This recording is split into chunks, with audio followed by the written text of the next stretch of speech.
Magandang hapon, narito na ang mga balita sa inyong PRTV News Break. Bumigay sa lindol ang nag-iisang ospital sa Glan Sarangani kaya't siksika ng mga pasyente sa itinatayong makeshift tent doon.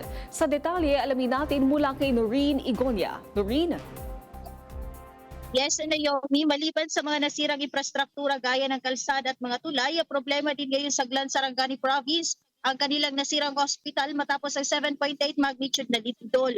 Ang Sarangani Provincial Hospital sa bayan ng Glan ang kaisa-isang hospital ng lugar kung saan dinala ang mga sugatan sa nangyaring pagyanig. Ngunit hindi na rin ito magamit dahil sa mga bahagi nitong bumagsak at malaking porsyento ng istruktura ay may mga bitak.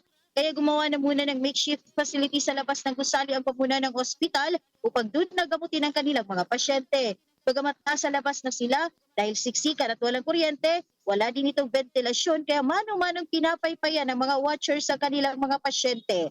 Marami din sa mga taga-Karatig Bayan ng Glan ang nagdadala ng mga pasyente dito, kabilang na si Gideon na natamaan ng yero ang ina kaya nagkasugat. Malayo kasi sila sa ospital sa kanilang probinsya at ito lang ang malapit sa kanila kahit mahirap ang daan.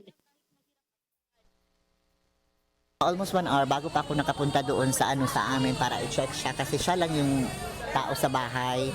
Tapos hindi na ako nakarating doon kasi hindi na ako pinapapunta doon sa sa bahay namin. Tapos nalaman ko na lang na may sugat na siya sa sa puwit, na daw sa yero. Tapos yun, dinala ko na siya dito.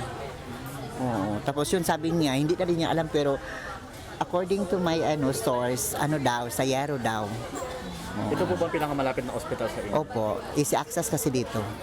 From Davao Occidental. Oo, papunta dito. Oo.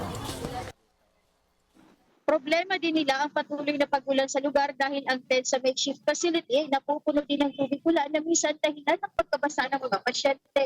Pakiusap nila ngayon sa pamahalaan na sana mabigyan nila ng atensyon ang pangangailangan ng mga pasyente sa bayan ito.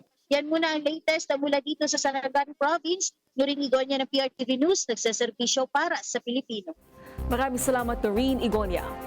Samantala, nagsagawa ng kilos protesta ang iba't ibang militanteng grupo sa kahabaan ng Calo Street sa Ermita sa Maynila, kasabay ng paggunita ng Araw ng Kalayaan ngayong June 12. Sa detalye, alamin natin mula kay Lestor Aler. Lestor? Ako na kuya.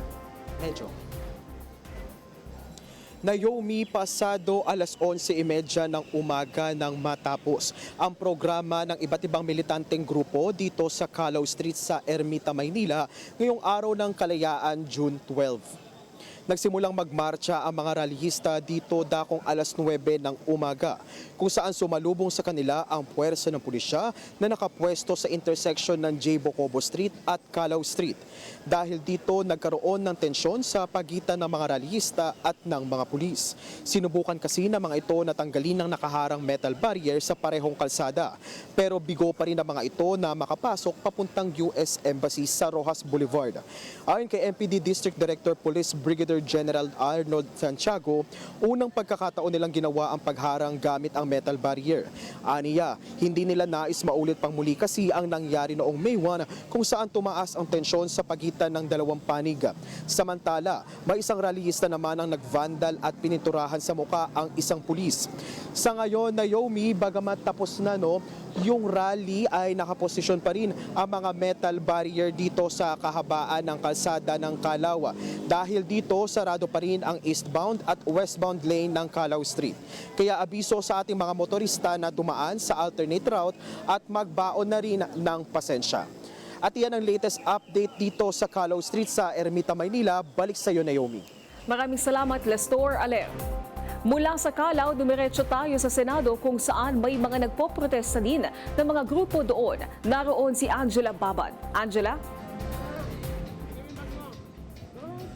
Naomi, bukod nga sa 1,000 kapulisan na nakakalat dito sa paligid ng Senado ay kinumpirma rin ni NCRPO at Chief Major General Anthony Aberin na nasa 8,000 naman ang kapulisan na nakakalat sa NCR. Ilan nga sa mga lugar na kanilang tinututukan bukod sa paligid ng Senado ay ang TM Calao, Liwasang Bonifacio, White Plains, Mendiola at US Embassy.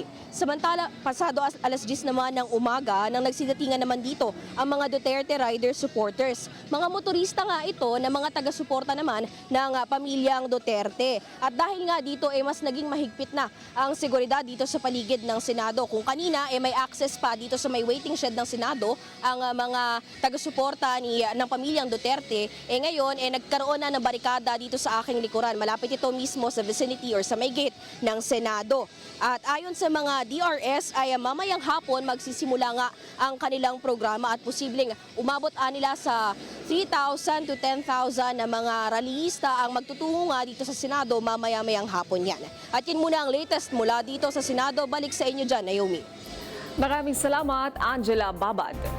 At yan ang mga balitang nakalap ng inyong PRTV Newsbreak. Live kami sa free-to-air Beam Channel 31, Signal Channel 31 at sa YouTube. Tumutok din sa aming social media accounts sa Instagram, Facebook at TikTok sa @PRTV Prime Media. Ako po si Naomi Tiburcio. Magandang hapon.